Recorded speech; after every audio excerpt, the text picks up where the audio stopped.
She was supposed to catch a flight. She never did. And the people who dropped her off? They said they waved goodbye, but they weren't telling the truth. This is the story of a girl who trusted the wrong people, of lies unraveling, of a secret buried in the woods. This is the haunting case of Pheobe Bishop. Pheobe Bishop was 17, bright, clever, quiet, but not invisible. She grew up in Bundaberg, Queensland, with soft eyes and big dreams. She loved animals. She loved writing. She had just finished school and was talking about travelling, maybe Melbourne, maybe Sydney. She shared a house with a group of friends a few years older. From the outside, they seemed like her second family, protective, welcoming. But behind closed doors, things were different. There were arguments, fights about control, about her leaving. She was planning to start fresh. They weren't okay with that. And that decision would cost her everything. May 15th, 2025. It was supposed to be a normal day. Phoebe's housemates drove her to the Bundaberg airport, or so they said. They told police they dropped her off at the terminal. They even said goodbye. But Pheobe never boarded any plane. Her bank card was never used again. Her phone went silent. Her mother tried calling, again and again. No answer. When her family reported her missing, police did what they often do with teens. They waited. Maybe she ran away. Maybe she just needed space. But then came the first red flag. The airport CCTV footage. There was no sign of her, not entering the terminal, not even near the parking lot. She had vanished, but not on a plane. 2 days passed, then 3. Phoebe's housemates posted on Facebook. They seemed supportive, concerned.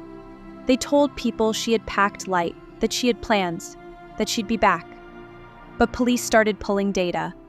Phone records, GPS locations, bank pings, and what they found didn't match the story. The car never reached the airport.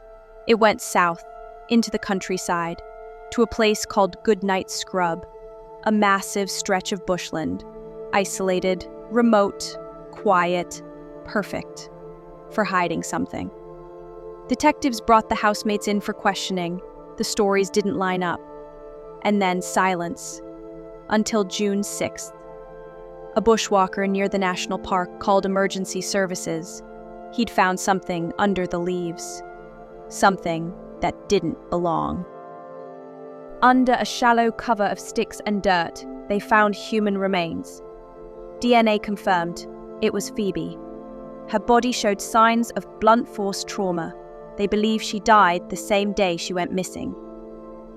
News spread like wildfire. Her friends, her teachers, her family, devastated. Her mother collapsed when she heard. Police acted fast.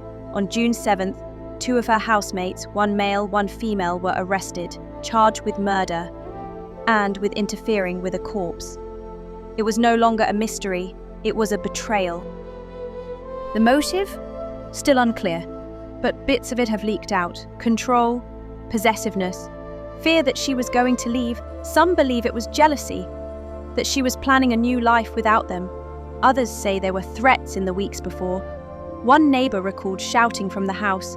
Another said she saw Pheobe crying on the steps, but none of them imagined this. In interviews, one of the suspects reportedly broke down. They said, "It wasn't supposed to go this far, but it had, and now there's no coming back." The community of Bundaberg lit candles. A memorial outside the high school grew every hour. Photos, flowers, notes. Her mother said she still keeps Phoebe's room untouched. Her favorite books, her hoodie. The trial is coming. More details will emerge, but the damage is already done.